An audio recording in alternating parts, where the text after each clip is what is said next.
UCPN special only on Undercover Clips.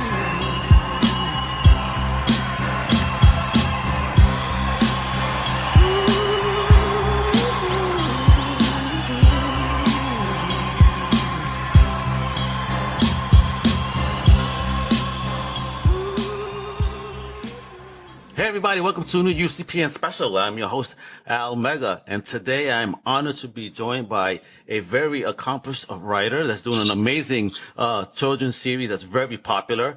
She wears many hats, lawyer, professor. I mean, she's doing her thing. This lady is just rocking it, and she's going to be at Toy Fair this year, showcasing her latest book in the series. I'm talking about Jayne J Jones. Hi. Hey. How you doing? I think we should change it from hats to helmets. Helmet, that's right, because you're a warrior. You're out there, kicking butt and taking name. That's some great stuff what you're doing with your series, Drop the Puck. To be honest, I've never heard the series up to now. I'm mostly doing comic books and stuff, so this is not something I normally run across, but I'm very happy I did. Good. Glad to hear it. Yeah, just before our podcast, I just finished the latest book in the series, and it is so sweet. It is so sweet. It's based on a real-life inspiring child that actually read the first two books, and then she got them gifted to her by an NHL family, and then she started playing special hockey. She was born with cerebral palsy and is wheelchair-bound, so her mom kept sending me these awesome videos of her playing special hockey, and then started telling me about the challenges in her life. And I incorporated most all those challenges into the story of book 5. And man, she's got $1 million smile. She's full of grit and determination. And is just a special little girl who has warmed my heart completely. She warmed my heart just in the story, the way you wrote her, or Lila, correct? Wow. She is awesome. She is so awesome. I like the way that in the book itself, you were talking about inclusion. She got invited for a sleepover, and she's basically very celebrated in Hockey Town, USA. I mean, where does this all come from? Where are these origins of your connections to hockey, and then doing the Drop the Puck series? Well, I grew up in northern Minnesota, and I was the rink rat sister. So both my brothers played hockey. My second oldest brother played semi-pro hockey. So I went to every single game. Post-college, I was at all his games every weekend. So I had a really deep love for hockey. And then I married a hockey coach. Okay. He said he was looking for a girl that could have a conversation at a hockey game. And I'm like, well, bingo. You hit the jackpot, buddy. I can handle that conversation. Awesome. And who's your favorite team and player in hockey? Oh my gosh, that is such a tough question because this series I feel like we have all the greatest of the great NHL players involved in our series, and they've endorsed the book, they're supportive of the books, they buy the books for their nephews and nieces and kids. So that's a tough question for me. I will say that on the top of my list probably is Brett Burns. He plays for the San Jose Sharks. Matt Cullen, who just retired as a leading NHL player. He's actually one of the name figures in the book, the character's sake. Yes, I saw on the name. I mean, that's a tough question for me. We do follow pretty close the Pens, the Lightning, because we live in Florida now. Okay, so let's make it fair. So I mean, we have tons of my husband's from Southern California, so he's a huge Kings fan. So that you asked me the toughest question you could possibly ask. Okay, I'll make it a little bit more fair. So let's not talk about anyone playing now. Let's say a classic player. Oh, probably Wayne Gretzky. Okay, yeah, he's definitely in the book. Okay, I've seen him mention WG, the great one. The great one. The great one's actually mentioned in book 5 too. Yeah, that's what I'm saying. I was reading it and I said, okay, I'm catching the reference, and I know who Wayne Gretzky is. Absolutely. Yeah, it's a superstar. See, I was raised in New York, so I bleed blue, and upon bleeding my blue, I'm a Ranger guy. So. Oh, that's cool. One of our very favorite stories is talking about Rick Nash. He used to play for the Rangers, as you probably well know. This is the greatest story. He was supposed to come meet me and a special needs hockey player, and we sat in a hotel lobby, and we sat. No Nash. Finally, he texted me. He gave us the wrong hotel. Oh my God. So get this. So he missed the team dinner. He got in a cab and came to us. Oh, that's class. Oh no, it gets even better. So we had a great time with him, took pictures, talked to him, blah blah blah blah. He ran off to his team dinner, and then that was like a Thursday. On Saturday, I was grocery shopping, and guess who texted me out of the blue, just making sure that everything was okay, and if I ever need anything to let him know. Oh my gosh. No, you must have screamed while you were shot. Oh! Yeah, and in the books, I think it starts in book 3. We introduce a character by the name of McLaurin. McLaurin is Rick Nash's son's name. Okay, oh, there we are. Check this out. So, what led up to you doing this franchise, and especially, Yeah. giving shout outs to those, with muscular, that have issues, Yeah, with well, I their. think it's really inspiring kids. So basically, I wrote the 2013 USA Fiction Book of the Year called Capitol Hell with my best friend. That's like the traditional, like juicy, saucy chick lit book read. Okay. And it was always kind of on my bucket list to write a children's book. And I thought I would write like a book for like a 2 or 3-year-old, kind of like a picture book, basically. But I was sitting next to a friend, basically, at a youth hockey game, and she asked me, she's like, have you ever thought about writing a children's book on hockey? And I'm like, well, yeah, sure, I could do that. And kind of passed it off, like, I've got enough on my plate. And then she got cancer. Oh, Then she went into remission. And then we found ourselves at a hockey game again, and she said to me, hey, what about that bucket list? And I'm like, all right, we'll start it. And being a lawyer, I don't really write for a 2 or 3-year-old. yeah. So I really quickly discovered that it wasn't going to be a book for a 2 or 3-year-old. It was more based for a 2nd or 3rd grader. Okay. And believe it or not, I was at another hockey game with my daughter who raised a very good point to me. My mom managed group homes Okay. for the mentally and physically disabled in northern Minnesota as a kid. So I grew up around inclusion. That was a part of my lifestyle. I knew Fantastic. what inclusion was, right? And she told me something very smart. She's like, hey, you know what? Not everybody ever grew up with your background. Not everybody gets it. And I'm right there. I'm like, you know what? You Every 100. every single time I go to a hockey game, I'm like, I see usually there's a manager or a player that has Down syndrome.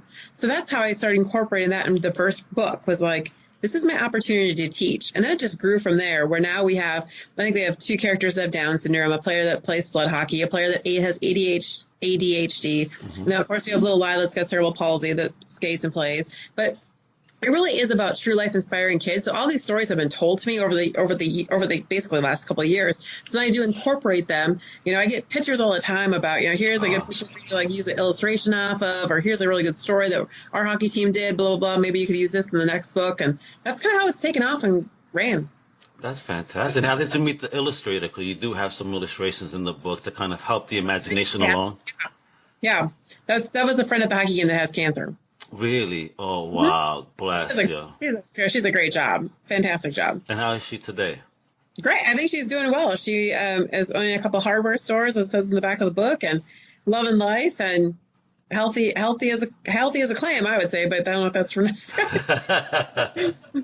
Awesome. So now you're taking the book on tour, right? And one of your stops is Toy Fair, huh? Yeah. We were there last year. We were there last year for the first year. We were invited. And then they invited us back instantly because I think that they saw the books as wildly popular. So we're going to go back, give it another realm and see how we do. Toy Fair is busy. Toy Fair Oh, yes. goes, and it's fun to be there to see everything. I think we're only maybe one of a few book series that actually are at Toy Fair. Yeah, definitely. Because last year I had the pleasure of going, didn't peruse all the way to the back. 'Cause it's just too huge, and when you have appointments, you know how big that floor is to try and run around. Oh yeah. No, but It's fun. I do love the fact that it's industry as opposed to fan base, so it's a little less foot traffic at the very Oh. least. You have elbow room. Yeah. We're just there to talk with stores and publishers, and we're hoping for some Canadian connections. That's been our toughest thing, is breaking into the Canadian market. And you would think that this book series would be hot to trot in Canada. Well, you should definitely look at Fan Expo. I think they're a Canadian-based comic book convention company. I mean, have you brought it to conventions, Huh. Comic Cons? That's a good idea. We're all about Comic Cons. We could definitely put you in charge with the right folks to bring Hey, we this. would like that. We would like that. Yeah, because this is a wonderful product, as I mentioned to you right before we started recording. It's so inspirational, and I am very happy. I had a cousin passed on, but he had muscular dystrophy and other issues, and to see somebody write about those kids, and make them feel normal Like they have a in this voice. world. Yeah, exactly. It's wonderful. I mean, the whole. Thank you. As I read this book, I had a smile throughout. honestly Oh, that's speaking. fantastic. Like, it's so great. It's really heartwarming, and I'm a hard man, I was like, oh, this is so touching. I was telling my wife, this is really a cute book. I definitely, Oh, thank I you. want my niece and nephew to also check this book out. Oh, that's great. And where is the future of Drop the Puck going? Yes, yes, yes, yes. Well, there's going to be one more book in this series. And then one more book probably come out in the fall of this year. Lila's going to be back. Lila's has a lot more story to tell, so to speak. So she's definitely back. And I'm in the process right now of creating the manuscript for book 6. And then I'm going to switch it over to I really feel like there's still a need for, like good old fashioned like boxcar children, paperback chapter books, right? That we used to always fall in love with, right? Yes. To kind of bring that as the next series. So we're going to keep the same characters, but age it a little bit. Because this is like the biggest struggle is that this first book in the series, there'll be 6 completely. They're hardcover, and it starts from we start like the best age group is like a first through second for the first book, and then the second book is like second through third, and it kind of like waddles that way all the way up until book 5, which is really probably good for a 4th through 5th grader or 6th grader, depending on their reading style, obviously. But I really think that there is a niche for a 4th through 6th grader, like early reader chapter book series that kind of ups the ante a little bit. And so I think that's where we're going to go with a paperback and less illustrations. Not as you're not looking for that cutesy eye of a first or second grader anymore. No, that's a great move. More developed too, and like really tell their stories and what they're doing. It's an absolute great move because in the comic industry they're kind of going towards the YA as well. Young readers. Yep. Yeah. With great stories, innocent, fun, family friendly that even us as adults could enjoy wholeheartedly. Absolutely. Just like this book, I don't think you need to be a little kid to enjoy and feel inspired by the children in this book. Which is great. So I'm looking forward to what you do now. There's also something else you do. The Team Beeler. That's my husband. That's my family. Oh, really? So what's up with that? We just call ourselves Team Beeler. Oh, really? That's our name for our family, Team Beeler. Gotcha. So what's the name of the nonprofit that organization you found? Sure. We've founded a nonprofit based in Florida that's called Margaret's Missions. It's named after my mom. Okay. And it's been established for, 5 or 6 years. We just got back last week. We take travelers with disabilities on trips, on chaperone travel. Sweet. So if they, for instance, many people with disabilities have jobs, have employment, but they're not able to travel because they're not quite able to live independently by themselves yet, as we very well know. Yeah. So for them to travel right now, they'd have to go with mom or dad.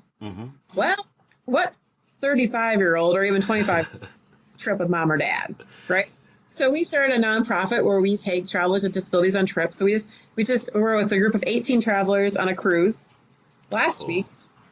And then we're going at the end of February, we're going to Savannah for a long weekend with, I think, 14 travelers. And then we have a trip internationally for Italy in August. So we love it. We plan absolutely everything. So we do all the meals, we do all the entertainment, we worry about the transportation. Wow.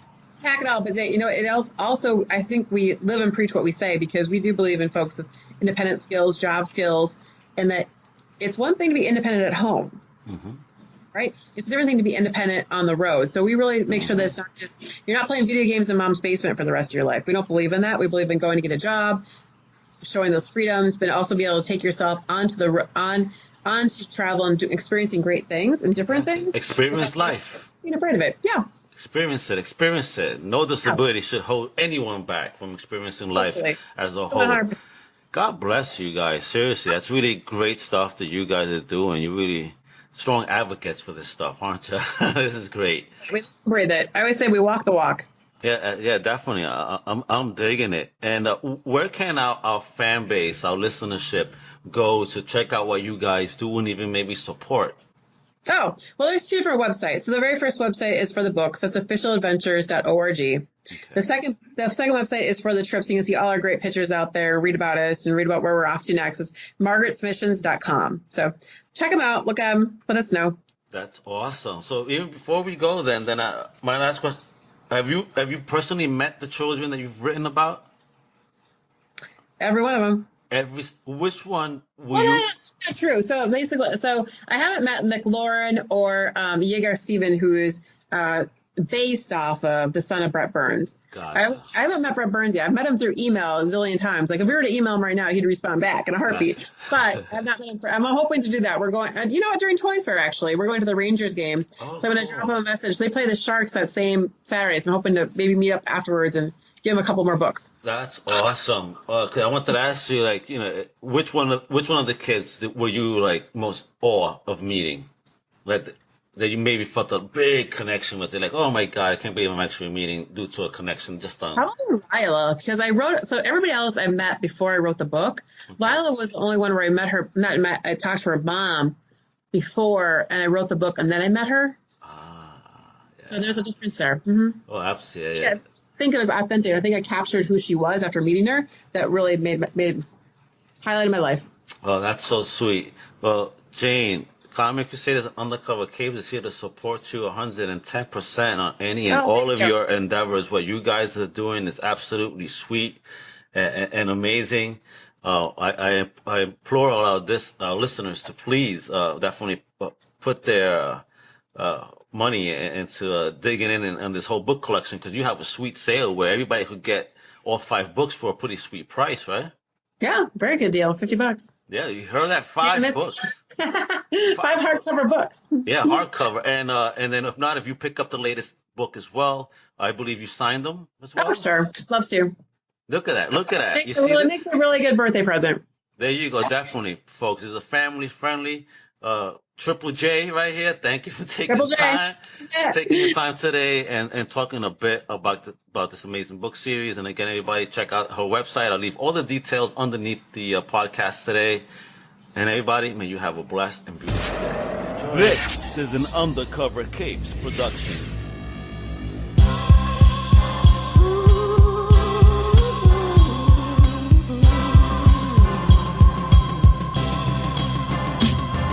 Thank you for listening. Make sure to visit ComicCrusaders.com, UndercoverCapes.com, GeeklyMagazine.com, and our newest venture, SplintedPress.com.